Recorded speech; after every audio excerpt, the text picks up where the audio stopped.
19세기 미국에서 있었던 일입니다. 뉴욕 맨하탄이 한창 번창이 되자 그 주변에 있었던 그 블루클린이라고 하는 지역에서 사람들이 서로 이렇게 왕래가 잦아들게 되었습니다. 당시는 이 다리가 없었고요. 배로 이동해야 되는데 이 배는 또 물살이 심하기 때문에 다리만큼 편하지는 않았어요. 그래서 다리가 좀 있었으면 좋겠다라고는 생각 가운데서 존 레블링이라는 사람이 교각이 없는 다리를 설계했어요. 물살이 너무 빠르다가 보니까 다리가 있어서는 버티지를 못하죠.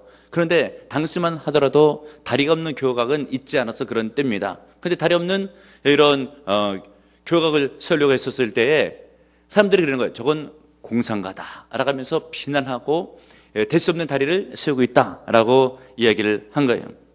그러는 가운데 존 레블링이 그 아들 워싱턴 레블링과 함께 결국은 사람들을 모아가지고 인부를 사서 다리를 공사하기를 시작을 했습니다. 그런데 공사가 너무 난공사다 보니까 사고가 일어났고 그 사고 가운데서 아버지였던 존 레블링이 사망을 했고 아들은 중상을 당해서 중환자실에 입원하게 되었습니다. 모든 것이 다 끝나가는 것 같은 그런 느낌과 시점이었어요. 그런데 아들 워싱턴 레블링은 숨이 끊어지지 않았고 물론 거의 뭐 죽다시피 해서 누워 있지만 손가락 하나 정도는 까닥거릴 수 있는 그런 여력은 있었습니다. 그 상태 가운데서도 아내에게 팔을 툭툭 쳐가면서 어떤 신호를 보내고 그 다리를 재공사할 수 있는 지시를 내리는 거예요. 중환자실에서 계속해서 다리 공사에 대한 지시가 있었고 인부들은 그 소식을 듣고 아버지가 돌아가셨죠. 본인은 중환자실에 누워있죠. 그런데도 다리를 질려가니까 인부들이 감동을 한 거예요. 그래 우리가 여기서 주저앉을 것이 아니라 다리를 한번 만들어보자 라고 하면서 침식을 걸으면서까지 인부들이 열심을 냈어요. 무려 13년이라고 하는 세월이 지나갔고 13년 만에 때는 1883년 지금으로부터 약 한 130년 전쯤의 일이에요. 아주 오래전 일이죠. 아름다운 다리가 완성되게 되었어요. 교각이 없는 아름다운 다리, 블루클린이라고 하는 다리. 제가 몇 년 전에 미국 동부 맨하탄에 갔을 때 이 다리를 직접 걸어가 봤습니다.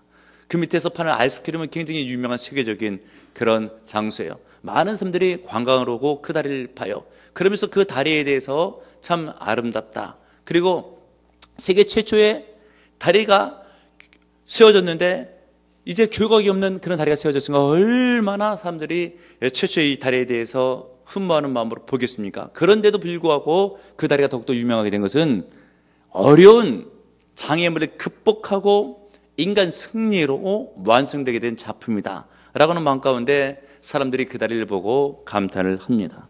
여러분, 우리가 인생을 살아가다가 힘들고 어려운 일들이 왜 없겠습니까? 어떤 일을 추진하다가 장애물이 왜 나타나지 않겠어요? 좀 전에 말씀드린 것처럼 어떤 사고를 통해서 또 부모가 먼저 죽거나 본인은 장애인이 되거나 사람들이 비난하거나 하는 등등 일들이 있을 수가 있잖아요. 그래도 여러분, 우리는 예수를 믿는 사람이고 하나님이 계시잖아요. 절대 포기하지 마시고 어떤 장애물이 있어도 믿음을 가지고 믿고 나가면 반드시 승리할 수가 있습니다. 장애물을 극복하시고 승리하는 인생들 되시기를 바랍니다. 오늘 성경 본문에는 장애물을 딛고 승리한 느헤미야에 관한 이야기가 기록되고 있습니다. 느헤미야는 포로기 시대의 사람이에요. 이스라엘 민족이 포로기에 잡혀갔을 때에 그도 포로로 잡혀가게 되었습니다. 페르시아 왕국의 술 맡은 관원정으로 어찌 보면 포로 가운데서도 최고로 성공한 인물이 되었어요. 그런데 몇 년이 지나가지고 동생 하나님으로부터 연락이 오는데 예루살렘에 계속해서 저 잦은 적들의 침입으로 말미암아 성벽이 무너지고 허물어지고 불탔는데 아직도 중수되어 있지를 않더라 라는 말을 들어요. 얼마나 느헤미야가 고국을 사랑했는지 마음이 아파서 금식하며 기도를 하고 있는 거예요. 하나님, 나는 지금 묶인 몸이고 매인 몸입니다. 고국에 돌아가야지 성벽을 재건할 수가 있는데 하나님 도와달라고 간절히 기도를 해요. 결국은 기도 끝에 하나님의 은혜가 임재해서 왕으로부터 통행증과 건축 자재를 받아가지고 고국으로 돌아가요. 근데 웬걸요? 고국에 들어가면 일이 잘 될 줄은 알았는데 이스라엘 민족, 특별히 예루살렘 성 안에 있는 사람들이 성벽을 재건하기를 엄두를 내지를 못하고 있는 것이에요. 일의 규모가 어마어마하게 큰 거예요. 그리고 나서 먹고 살기도 힘든데 성벽을 재건해봤자 먹는 일에 무슨 도움이 되겠는가? 이런 생각 가운데 별로 동참하지 않는 그런 분위기가 되었던 것이에요. 생각해보면 느헤미야에게는 많은 장애물이 있었죠. 실제적으로 고국에 대한 안 좋은 소문이 자기의 마음을 아프게 해요. 거기에다가 맨몸, 묶임몸이 돼가지고 고국에 돌아가기도 쉽지는 않았었어요. 돌아갔더니 또 이스라엘 백성들이 성벽을 재건할 만한 그런 마음을 먹지도 않는 거예요. 이런 많은 어려움들, 장애물들을 극복하고 느헤미야는 결국 백성들을 독려해서 52일 만에 예루살렘 성벽을 재건하게 이릅니다. 느헤미야 6장 15절 성벽의 역사가 52일 만인 엘루럴 25일에 끝나면 아멘 할렐루야. 믿음의 사람은 장애물이 있어도 반드시 승리할 수가 있습니다. 여러분 느헤미야처럼 장애물이 있어도 하나님의 의지에서 승리하시는, 그래서 인생에 하나님의 복을 받으시는 여러분들 되시기를 바랍니다. 그럼 느헤미야가 이런 많은 어려움과 장애물을 어떻게 극복하고 승리할 수가 있었겠습니까? 느헤미야가 승리할 수 있었던 원인은 동기부여의 법칙, 몇 가지 법칙인데 첫 번째 법칙이 동기부여의 법칙입니다. 이스라엘 백성들로 하여금 왜 우리가 예루살렘 성벽을 재건해야 되는지 이유를 설명하고 동기를 부여시켜 주었던 것이에요. 여러분 일반적으로요, 사람들은 그 일을 해서 참 좋겠다, 그 일을 하면 참 필요한 일이고 하면 결과가 아주 좋겠다라고 해서 참여하지를 않아요. 자기에게 직접 이해관계가 없는 일들에 대해서 마음을 두지를 않습니다. 자신의 생존과 별로 관계가 되지 않는 일들에 별로 관여를 하지를 않는 거예요. 예루살렘 백성들도 마찬가지가 된 거예요. 성벽이 세워진다고 해도 당장 내가 먹고 사는 일에 어떤 큰 도움이 있는 것은 아니죠. 그저 성을 쌓는 그런 일이에요. 물론 그것을 통해서 이익을 보는 사람들도 있으려면 있어요. 그런데 그 일을 통해서 오히려 손해를 보는 사람들도 있으려면 있는 거예요. 그런데 그 일을 통해서 이익을 보는 사람들은 성벽을 쌓쳐갈 것이고, 그 일을 통해서 손해를 보는 사람들은 성벽을 쌓지 말자고 하는 것이에요. 그런데 이 양쪽으로 양분되었던 그런 상황 가운데서 느헤미야는 이익을 또한 추구하는 사람이나 또한 손해를 보는 사람이나 할 것 없이 다 하나가 되게 해서 성벽 쌓는 일에 동원하고 그들이 자발적으로 그를 하게 함으로 말미암아 예루살렘 성벽이 재건되게 이른 거예요. 얼마나 대단한 역사입니까? 여러분 오늘 느헤미야를 보고 여러분들 어떤 추진하는 일들, 또는 가정과 교회의 일들, 여러분의 생업적인 일들을 통해서 여러분 아이디어를 얻으시고 지혜를 받으셔서 장애물이 있어서 승리하시는 여러분들 되시기를 바랍니다. 특별히 여러분 오늘 성경 본문을 보게 되면 느헤미야가 1장 10절에 우리가 왜 이 일을 해야 되는지를 알 수 있는 첫 번째의 어떤 문장이 있죠. 1장 10절을 보세요. 본문 앞서 있는 1장 10절. 이들은 주께서 일찍이 큰 권능과 강한 손으로 구속하신 주의 종들이요 주의 백성이니이다. 느헤미야가 갖고 있는 생각은 뭐예요? 이스라엘 백성들은 곧 하나님의 백성이다. 이런 의식이 있었던 것이에요. 그 의식을 가지고 2장 17절로 와보세요. 2장 17절. 후에 그들에게 이르기를 우리의 당한 공격은 너희도 보고 있는 바라. 예루살렘이 황폐하고 성문이 불탔으니 자 예루살렘 성을 건축하며 다시 수치를 당하지 말자. 무슨 이야기입니까? 너희는 다 하나님의 백성이 아니냐? 하나님의 백성은 하나님의 백성답게 살아야 되는데 성벽이 무너지니까 적들이 자꾸 침입을 하고 그러다 보니까 우리가 너무 창피하고 부끄럽고 수치를 당하고 있지를 않느냐? 하나님의 백성은 하나님의 백성답게 살아야 된다 라고 하면서 성벽을 재건해서 하나님의 백성답게 살자라고 하는 거예요. 그러므로 성벽을 재건하는 일은 남의 일이 아니라 곧 하나님의 일이고, 하나님의 일은 누가 하느냐? 하나님의 백성인 우리가 해야 되는 것이다. 이렇게 독려를 한 거예요. 그러자 이스라엘 백성들이 분열이 일어나서 예루살렘 성벽을 재건하게 이르게 된 거예요. 얼마나 귀하고 복된 일입니까? 여러분 사람들은 충분히 이 일에 내가 헌신할 만한 일이라고 하는 생각이 가야 헌신하게 되어 있는 거예요. 그 동기에 대해서 우리 성경 본문에 있는 느헤미야가 백성들을 깨우치고 깨닫게 하는 거예요. 지금 너희들은 하나님의 백성이니까 성벽 재건하는 일이 하나님의 일이니까 그 일은 바로 남의 일이 아니라 네 일이 되는 것이다. 내 일이 곧 하나님의 일이고 하나님이 곧 내 일인 것이다 라고 하는 성벽 재건에 대한 하나님의 일과 내 일에 대해서 혼연일체되는 그 동기부여의 법칙을 가지고 느헤미야가 백성들을 독려했다라고 하는 것이죠. 그래서 결국은 어떻게 일이 진행되는가? 여러분 5절에 보세요. 5절에 보면 드고아 사람들이 나오는데 이 드고아라고 하는 지역은 예루살렘으로부터 시작해서 약 한 16km 남쪽에 있는 지역이고요. 해발 고지가 850m 될 정도로 고지대예요. 이 사람들은 어찌 보면 예루살렘 성벽을 재건하는 일들과 관계가 좀 적죠. 예루살렘 안에 사는 사람들도 아니에요. 그런데도 불구하고 이해관계가 적은데도 불구하고 5절에 보면 그들이 성벽 재건하는 일에 적극적으로 동참을 하는 거예요. 그 7절에 보게 되면 기브온 사람이 나와요. 블라다와 메로노 사람 야돈이 나옵니다. 실은 기브온하고 메로노시 예루살렘과 무슨 관계가 있겠습니까? 행정적으로 볼 때 아무 관계가 없어요. 그런데도 불구하고 그들이 예루살렘 성벽 재건하는 일에 동참해요. 왜 그래요? 동기부여를 받았기 때문에 하나님의 백성은 하나님의 일을 해야 된다. 너 하나님의 백성 맞지? 하나님의 백성이면 하나님의 백성다워야 된다. 백성답게 살아야 된다. 성벽을 재건해 하나님께 영광 돌리고 하나님이 기뻐하시는 일을 하자. 그러면 하나님의 은혜가 내 삶 가운데 임하게 될 것이다. 이런 동기를 부여시켜 주었던 것이에요. 여러분, 믿음으로 승리를 하셔야 돼요. 가정은 안 그렇습니까, 여러분? 요즘 시대가 힘들고 어려우니까 가정이 붕괴되는 가정들이 얼마나 많이 있어요. 부부지간에, 배우자지간에 힘들면 마음의 담이 쌓이고 서로 신뢰가 떨어지고 그러다 보면 힘들어지고 어떨 때는 도망가고 싶은, 자칫 잘못하면 깨어지는 그런 일들이 현대사회에 얼마나 많이 있습니까? 그런데 하나님의 백성은 마음을 잘 먹으셔야 돼요. 왜 그렇습니까? 가정, 하나님이 주신 가정이에요. 하나님의 백성인 가족들이 지켜나가야 되는 것이. 나라도 마찬가지입니다, 여러분. 이 나라 대한민국, 하나님이 우리에게 주신 나라예요. 마음을 두고 잘 지켜나가야 돼요.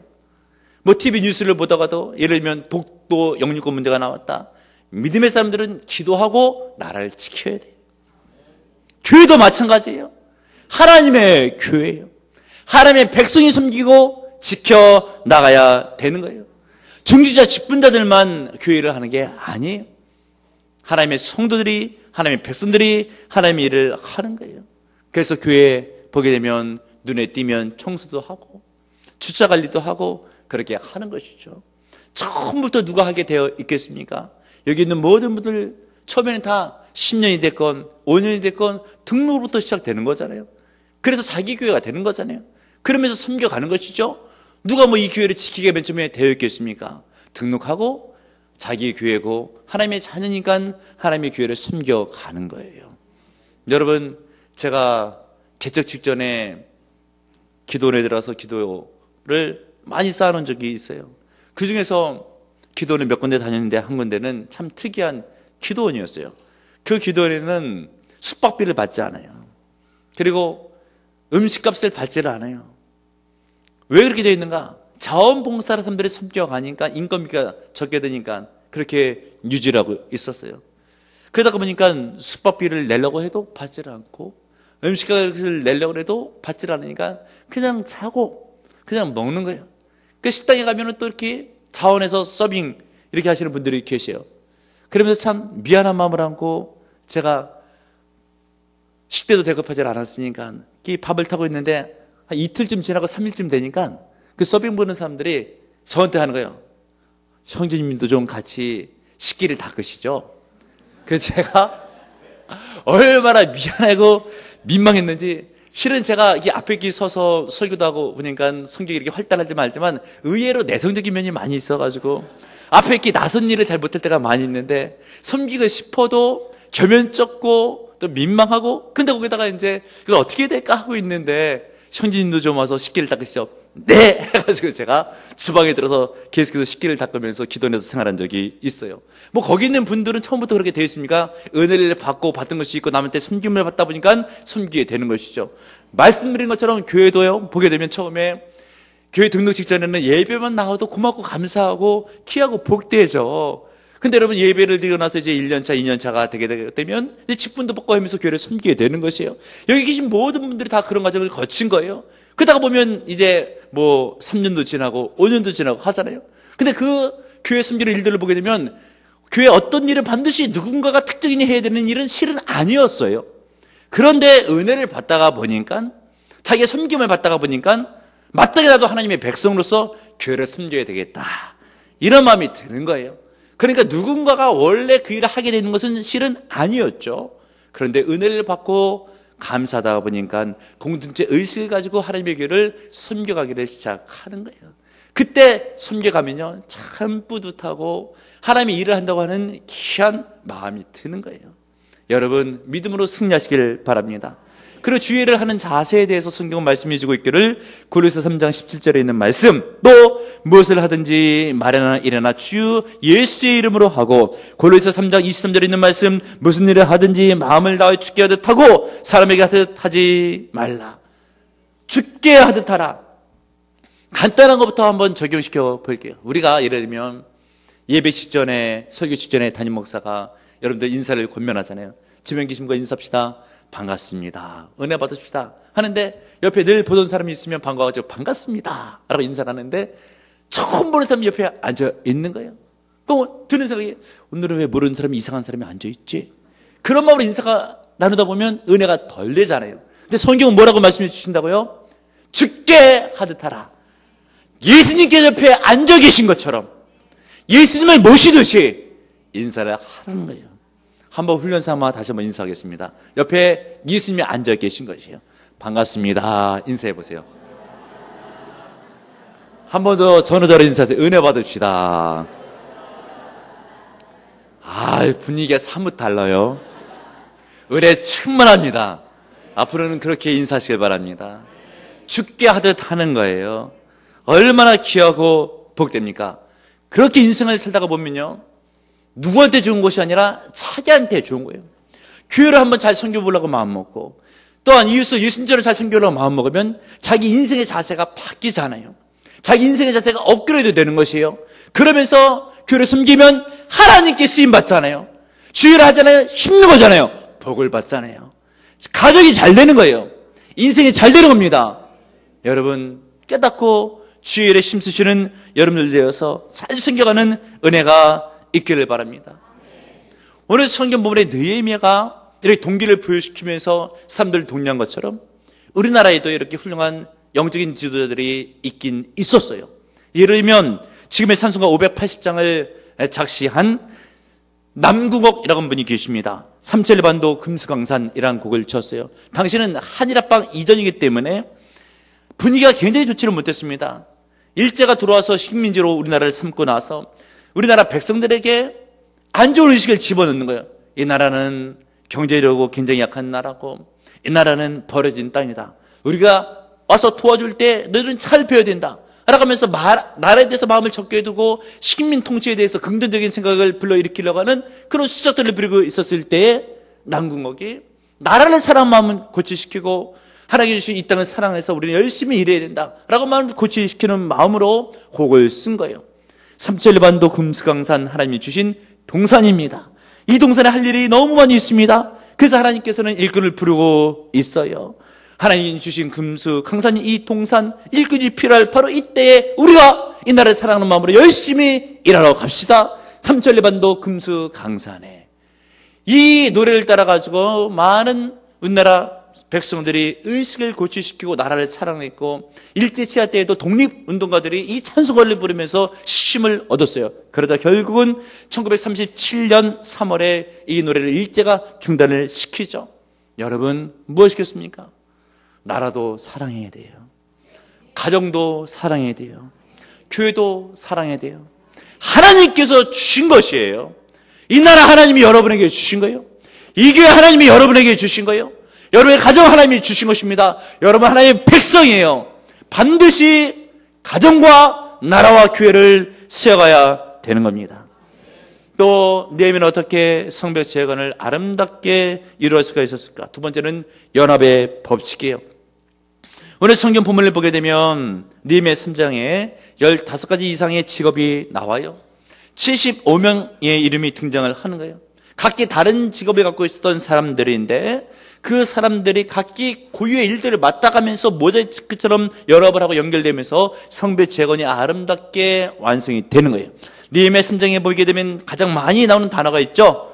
그 다음은, 2절에 보면 그 다음은, 4절에 보게 되면 그 다음은, 5절에 그 다음은, 7절에 그 다음은, 계속해서 3장 내내 등장하고 있는 단어가 그 다음은. 다음이라고 하는 히브리어의 단어는 외알이라는 단어를 쓰고 있어요.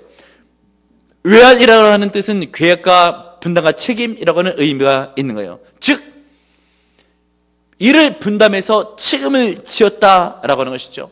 누구에게? 75명의 사람들, 각기 다른 사람들이 각기 다른 직업을 가지고 연합을 해서 큰 일을 하게 된 겁니다, 여러분. 바로 하나님의 일을 그렇게 이루어지게 되어 있는 거예요.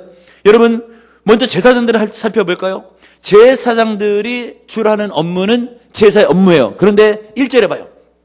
그때 대제사장 엘리야십이 그의 형제 제사장들과 함께 일어나 양물을 건축하여 성별하고 문짝을 달고 또 성벽을 건축하여 한미야 망대에서부터 하늘의 망대까지 성별하였고, 지금 제사장들이 제사 업무를 보지 않고 성벽 재건하는 일에 투여돼서 단마음으로 일을 하는 거예요.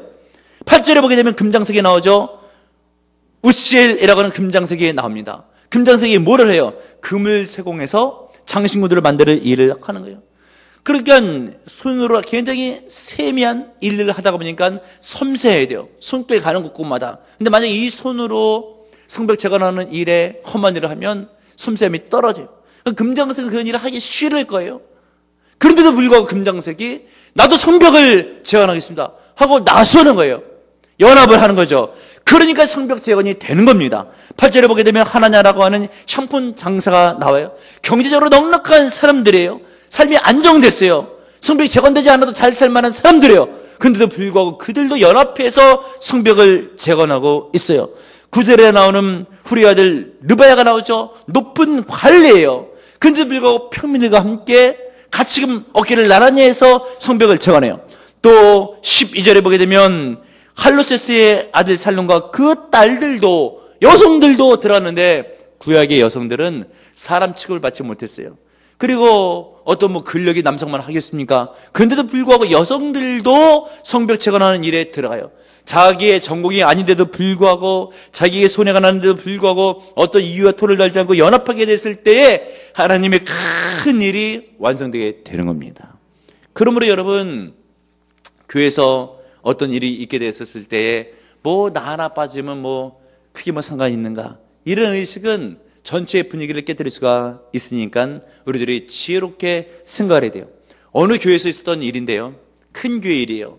남전도회가 10개나 되는 그런 교회인데, 이 총남전도회 주원으로 우리처럼 전도가 표였던 그런 한 해에 전도 집회를 총남전도에서 맡았어요. 그 일환으로 뭔가 이 전도의 열기를 한번 불러일으켜보자라고 하는 일환으로 각 전도에 포스터를 공모한 거예요. 이 포스터를 통해서 1등에게 큰 시상을 주겠다고 하는 그런 광고를 내보냈어요. 그러면서도 1남전도회부터 시작해서 10남전도회에 이르기까지 다들 이구동성으로 이야기하기는 이번에 5남전도회가 1등으로 포스터 시상을 받을 것이다 라고 했어요. 왜냐하면 이 5남전도회에 아주 그림을 잘 그리는 남지사님이 계셨거든요. 감히 5남전도회를 제끼려고 하는 생각을 아무도 못했었어요. 그런데 참 시원하게 포스터 마감 시일이 다가왔는데 5남전도회만 빼고 1에서 4까지 그리고 6에서 10까지 다 포스터를 제출했는데 5남전도회만 제출하지 않은 거예요. 이인즉슨 5남전도회가 모인 거예요. 그래서 포스터를 그리자고 했죠. 그러니까 아무래도 그림을 가장 잘 그리고 있는 그 5남전도회 그림 잘 그린 지사님에게 눈길이 가는 거예요. 다 그를 쳐다보면서 지사님이 하시면 우리 1등 할 수 있겠다고. 그런데 그분이 한마디로 하는 얘기가 나는 못합니다. 찬물을 꼈는 거예요. 그럼 하는 얘기가 나는 서양화를 그리는 사람인데 내가 포스터를 그리면 그림 감각이 떨어집니다. 그러는 거예요. 그 얘기를 했더니 주변에 있는 다른 지사님들도 아니 그렇게 그림을 잘 그리는 사람이 안 그렸다고 하는데 내가 어떻게 그릴 수가 있겠는가. 그래가지고 5남전도회만 출품을 안 한 거예요. 총남전도회에 있어서는 뭐예요? 아니 분위기가 다 5남전도회가 1등할 거라고 생각했는데 작품마저 출품을 안 하게 되니까 그 행사가 찬물이 껴진 것처럼 싸늘하게 되는 거예요. 여러분, 공동체에 있어서요, 나 하나쯤이야 라고 하는 것이 큰 문제를 발생시킬 수가 있는 거예요. 여러분, 사람들이 모이다 보면 여러 가지 의견들은 다 존재를 하는 거예요.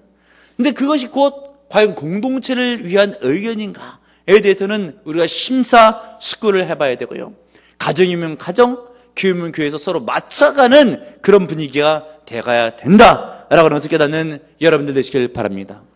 여러분, 가정을 봐서도요, 보게 되면 이 자녀를 낳고 부모를 모시고 이렇게 3대가 모이는 집에 가보게 되면 가장 집중되는 대상이 있어요. 뭡니까? 자녀들. 낳아봐요. 애지중지 키우는 거예요. 할머니, 할아버지들은 찬밥 시세가 돼요. 그런데 여러분, 실은요, 심리학적인 통계에 의하면 할머니, 할아버지들이 손주를 잘 돌보게 되면 정신적으로 굉장히 건강하게 자랄 수 있다고 하는 통계가 나와요. 그러므로 어찌 보면 할머니, 할아버지 역할이 굉장히 중요할 수가 있는 거예요. 그러므로 여러분, 우리는 가정이면 가정, 교회면 교회에서 생각할 때에 나 하나쯤이야 어떨까? 라고 하는 이 생각들과 또한 다른 사람들을 갖다가 터부지하는 그런 생각들을 뒤로 하고 전체를 생각해서 연합하는 마음, 내 생각과 주장을 굽히고 전체를 생각해서 연합하는 마음, 그것이 곧 하나님의 백성의 마음이고 하나님의 일을 하는 마음이고 하나님의 나라가 서는 그런 마음이에요. 깨닫는 여러분들 되시길 바랍니다. 마지막으로 한 가지 또 중요한 것이 있죠. 느헤미야가 어떻게 해서 성벽체가는 일을 완성하게 되었는가? 칭찬과 격려의 법칙이에요. 여러분, 3장에 보면 많은 사람들의 행한 일들과 이름들이 쫙 지금 다 기록되고 있어요. 심지어 문고리를 달아놓은 것까지 기록하고 있어요. 13절 보세요. 골짜기 무는 한음과 산호와 주임이 중수하여 문을 세우며 문짝을 달고 자물쇠와 빗장을 갖추고 또 분문과 성벽의 천기빗을 중수하였고, 어찌 보면 대수롭지 않은 것들까지 다 적어놓았어요. 찰수 스님들 강해 설교자의 대가예요. 근데 느헤미야를 강해할 때 3장을 빼놨어요. 왜냐면 별 의미가 없는 장이다라고 빼놨습니다. 그러나 왜 의미 없는 말을 성경에 적어놓겠어요? 의미 있는 말이에요. 의미 있는 말씀입니다. 왜 그래요? 별거 아닌 것 같은 일을 했지만 그 사람들 때문에 성벽이 재건될 수가 있었다. 너는 참으로 중요한 일을 했다라고 그들을 칭찬하고 격려하고 있는 거예요. 느헤미야는 이랬던 75명의 이 사람들의 이름을 하나도 빠짐없이 다 기록합니다. 그분들이 어떤 일을 어떻게 했는지 다 기록해요. 칭찬하고 있는 거예요. 격려하고 있는 겁니다. 여러분, 특별히 3장 20절을 봐요. 그 다음은 삽비 아들 바룩이 한 부분을 심서 중수하여 성구비에서부터 대제사장 엘리야십의 진문에 이르렀고, 바룩이라는 사람 유명한 사람도 아니에요. 이름을 기억해 놓잖아요. 무슨 일을 했는지에 대해서 격려하고 있는 거예요. 11절에서는요 어떤 것을 격려하고 있습니까? 자기가 맡은 일을 다 하고 나서 남을 도와주는 사람의 일을 또 기록하고 있고요. 13절에 있어서도 그 사람들의 이름이 한음과 산호 사람들이었다고 기록하고 있어요. 자기 일들을 다 맞춰놓고 나서 다른 사람의 일들을 도와주었다라고 하는 것이요. 어떨 때는 보면요, 교회에서도 봉사하다가 바쁘다고 하고 일을 남겨놓고 가는 사람이 있는가 하는 반면에, 어떤 사람은 자기 일을 다 해놓고 남들의 일을 도와주는 그런 사람들도 있어요. 여러분, 우리는 어떤 사람이 되어야 되겠습니까? 이왕이면 힘쓰고 희생하고 헌신하는 사람들, 남을 돕는 사람들이 되어야 돼요. 그리고 교회에 있어서는요, 작은 일을 하든 큰 일을 하든 칭찬과 격려를 할 줄 알아야 돼요. 이왕이면 자기 일을 완수하고 남의 일을 도와주면 좋죠. 그렇게 못하고 가는 사람이 있으려면 있어요. 그래도 격려를 해야 돼요. 당신 때문에 그만큼 도움이 됐다고. 그래서 교회가 분위기가 좋죠. 지금 느헤미야는 그런 마음으로 75명의 이름을 다 적어놓으면서 격려하고 있는 것이에요. 그들이 얼마나 힘을 얻고 열심히 성벽을 재건했겠습니까? 그러니까 52일 만에 성벽이 재건될 수가 있었던 것이에요. 남을 격려하는 인생이 복된 인생들로 깨달으시는 여러분들 되시길 바랍니다. 미스터 홀랜드 오퍼스라고 하는 감동적인 오래된 영화가 있어요. 홀랜드 선생님의 교향곡이란 제목이죠. 이 영화는 그랜 홀랜드의 실화를 영화한 그런 이야기입니다.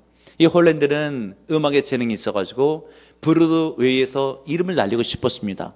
근데 어린 시절에 재능이 있었지만 집안이 가난해서 교육을 제대로 받지를 못했어요. 그리고 나서 그도 결혼을 했고 가정을 가졌습니다. 그러면서 가족을 이끌어야 되니까 시골 어느 학교에 음악 선생님으로 취직을 해서 거기서 별력을 별리면서 이제 브로드웨이에 진출하려고 했는데 잘 뜻이 펼쳐지지 않고 그만 30년을 시골의 조그마한 학교에서 재직을 하게 됐어요. 그러다가 학교에 부채 문제가 있게 되자 30년을 마감 찍고 쓸쓸히 교정을 나가는 거예요. 인생을 돌아볼 때 브로드웨이에 진출하고 싶었는데 진출은 못했죠. 그리고 학교는 이제 어려움이 있어가지고 어쩔 수 없이 퇴임길에 이르게 되죠.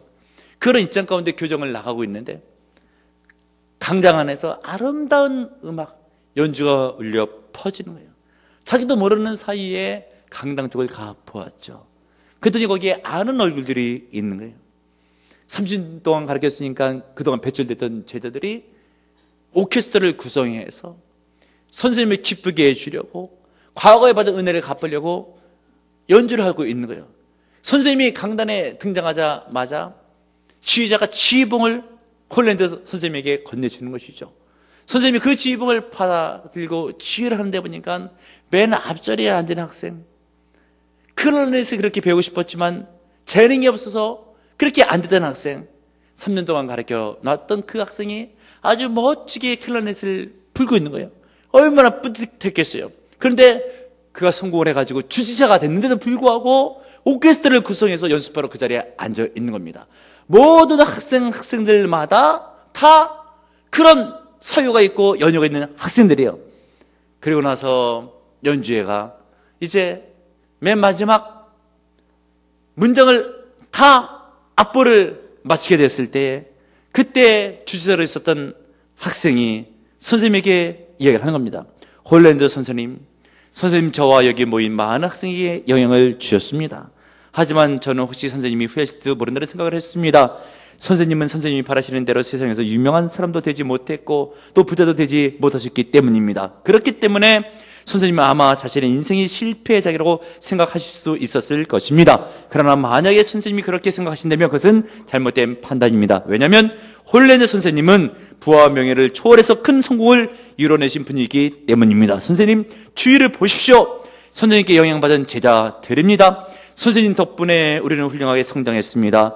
우리가 선생님의 심폰입니다. 우리가 선생님의 작품이요 음표이자 음악인 것입니다. 오늘날의 삶은 선생님의 작품입니다. 오늘날은 선생님이 작곡하신 심포니의 음표와 마찬가지입니다. 여기 있는 제자들 한 사람 한 사람이 모두 선생님이 작곡하신 음표입니다. 그래서 나 같은 장애자도 이제 아름다운 음을 만들어내는 연주가 되었고 주지사도 될 수가 있었습니다. 그리고 저는 선생님의 격려로 이제 인생의 음을 연주할 수 있게 되었습니다. 여러분, 인생을 돌아볼 때 크게 어떤 업적을 이루고 세상에서 명예를 갖고 돈을 많이 벌어야 성공한다고 생각하고 있지는 않습니까? 만약에 여러분들을 통해서 인생을 포기했던 사람이 여러분의 따스한 격려와 사랑으로 힘을 얻고 인생을 잘 살아가는 사람이 있다고 한다면 그 누군가 여러분에게 찾아와서 나는 당신 때문에 새로운 인생이 될 수 있었다고 얘기를 한다면 그 사람의 인생은 성공한 인생이에요. 훌륭한 인생입니다. 복된 인생이 되는 거예요. 느헤미야는 쉼없이 하나님의 성벽을 재건을 포기했던 사람들에게 힘을 주고 독려하면서 당신은 하나님의 백성입니다. 이 일은 당신이 하시면 됩니다. 하나님께 쓰임받을 수 있고 영광으로 있습니다. 라고 격려하고 칭찬하고 동기를 부여시키고 연합하게 해서 하나님의 아름다운 성벽을 재건하고 그들에게 인생의 의미를 부여시켰던 놀라운 지도자로 승리할 수가 있었어요. 물론 어려운 장애물들이 있었죠. 고국에 돌아오는 일도 힘들고 일도 어마어마한 규모의 성벽 재건의 일이 있고 그리고 그 일을 하려고 했지 않았던 사람들을 이끌고 그 일을 이루어낸 거예요. 여러분, 우리가 인생을 살아나가면서 하나님의 백성으로서 해야 될 일들이 얼마나 많이 있습니까? 근데 그 일이 쉽겠어요? 수많은 장애물들이 있어요. 일을 하려고 해도 누가 도와주질 않아요. 그러나 그 일은 반드시 해야 돼요. 어떻게 하겠습니까, 여러분? 하나님을 믿는 믿음을 갖고 하는 거예요. 하나님의 백성은 하나님의 일을 해야 돼요. 그리고 하나님의 백성이 하나님 일을 할 때 성령이 도와주십니다. 악기를 열어주십니다. 여러분 연합을 해야 돼요. 칭찬을 해야 됩니다. 격려를 해야 돼요. 할 수 있습니다. 승리하시길 주님의 이름으로 축복합니다. 주님 감사합니다. 오늘도 주의 말씀 듣게 하신 감사드립니다. 인생을 살아갈 때 힘들고 어려운 일이 왜 없겠습니까? 장애물이 왜 없겠습니까? 어떤 때는 건강과 물질의 문제로 목표를 삼은 것도 밀고 나갈 때에 좌절스럽고 절망스러운 일이 왜 없겠습니까? 그러나 하나님의 백성은 하나님의 일을 해야 되고 믿음으로 밀고 나갈 때 성령이 도와주시면 반드시 될 줄을 믿습니다. 서로 연합하며 격려하며 칭찬하며 가정을 세워가고 교회를 세워갈 때 아버지와 도와주심으로 승리하게 하시고 성공하게 하시고 복되게 하소서. 예수님의 이름으로 기도합나이다. 아멘.